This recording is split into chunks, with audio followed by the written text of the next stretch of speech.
دن ہو یا رات، کراچی کے بیشتر ریستورانوں اور فوڈ سٹریٹس پر جو منظر عوام نظر آتا ہے وہ دوستوں کا مل بیٹھ کر شیشہ پینا ہے، جبکہ بعض لوگوں نے تو شیشہ کیفے جانے کی زحمت سے بچنے کے لیے اسے خرید کر گھر پر ہی رکھ لیا ہے۔ تفریح کے طور پر اپنایا گیا یہ رجحان بہت تیزی سے سماج کو اپنی لپیٹ میں لے رہا ہے، مگر یہ کتنا خطرناک ہے، معاشرہ بظاہر اس سے واقف نہیں۔ طبی ماہرین کہتے ہیں کہ شیشہ پاکستان کے گاؤں دیہات میں مقبول حقے کی جدید شکل اور ذائقہ دار تمباکو کا نام ہے۔ اسے جس تیزی سے سماجی قبولیت ملی ہے، یہ ایک انتہائی سنگین مسئلہ ہے اور اس کے اثرات بھی اب سامنے آنا شروع ہو گئے ہیں۔ ہم نے جو ریسرچ کی اس کے مطابق ہم نے دیکھا ہے کہ جو پیرنٹس اپروول ریٹنگ فار شیشہ از ویری ہائی، اس لیے کہ پیرنٹس کو یہ میسج دیا گیا ریسٹورانٹ اونر کی طرف سے کہ جناب اس میں تو صرف فلیورز ہیں، اس میں تو صرف فروٹس ہیں، اس کا کوئی نقصان نہیں ہے۔ حالانکہ یہ سوچنا چاہیے کہ اس میں نکوٹین کیوں رکھا گیا ہے۔ مقصد نکوٹین رکھنے کا یہ ہے کہ نوجوان اس کا عادی ہو جائے، اور ہمارے پاس اب ایسے نوجوان آ رہے ہیں کہ جو شیشہ سے ایڈکٹ ہو چکے ہیں کہ اس کے بغیر نہ وہ ایگزام دینے کے قابل ہیں، اس کے بغیر وہ پڑھ نہیں سکتے، اور ڈیلی ان کو شیشہ استعمال کرنا پڑ رہا ہے۔ کراچی کی گلی محلوں میں شیشہ کیفے کی تعداد بڑھتی جا رہی ہے۔ عموماً ایک شیشے کی قیمت 200 روپے سے شروع ہوتی ہے۔ سلطان غازی کا ایک چھوٹا شیشہ کیفے ہے جہاں صرف ایک دن کی کمائی تقریباً 10,000 ہے، اور کیفے کے مینیو میں 100 کے قریب فلیورز ہیں۔ 3 سال ہو گئے ہیں ماشاءاللہ اس کو۔ اس سے پہلے یہاں پہ ریسٹورنٹ تھا، ریسٹورنٹ میں نے بند کر کے صرف شیشہ کیفے کر دیا تھا اس کو، اور ڈیلی کے 50-60 شیشے جاتے ہیں آرام سے۔ عالمی ادارہ صحت کے مطابق 1 گھنٹہ شیشے کا استعمال 100 کے قریب سگریٹس پینے کے برابر ہے۔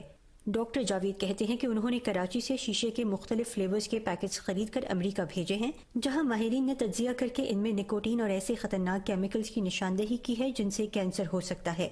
وہ کہتے ہیں کہ شیشے کے استعمال سے دمہ، امراض قلب، ٹی بی اور دیگر بیماریوں کے علاوہ خواتین اور مردوں میں بانجھ پن کا رجحان بھی بڑھ جاتا ہے، جبکہ حاملہ خواتین اس سے دور ہی رہیں تو بہتر ہے۔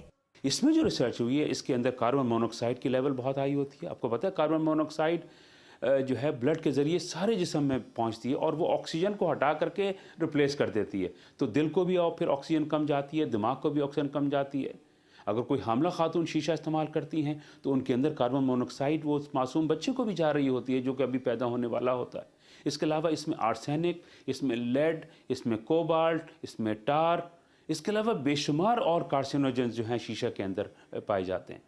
ایک محتاط اندازے کے مطابق پاکستان میں 50% نوجوان لڑکے شیشے کا استعمال کر رہے ہیں، جبکہ خواتین میں یہ تناسب 11 سے 15% ہے۔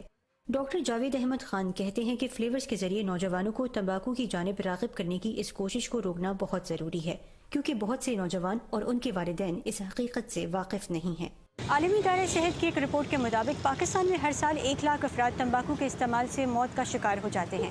ڈاکٹر جاوید کا کہنا ہے کہ یہ اموات ٹریفک حادثات، خودکش حملوں اور ہر سال غیرت کے نام پر ہونے والی اموات سے کہیں زیادہ ہے، لیکن ذمہ دار اداروں کے لیے شاید ابھی یہ ایک سنجیدہ مسئلہ نہیں۔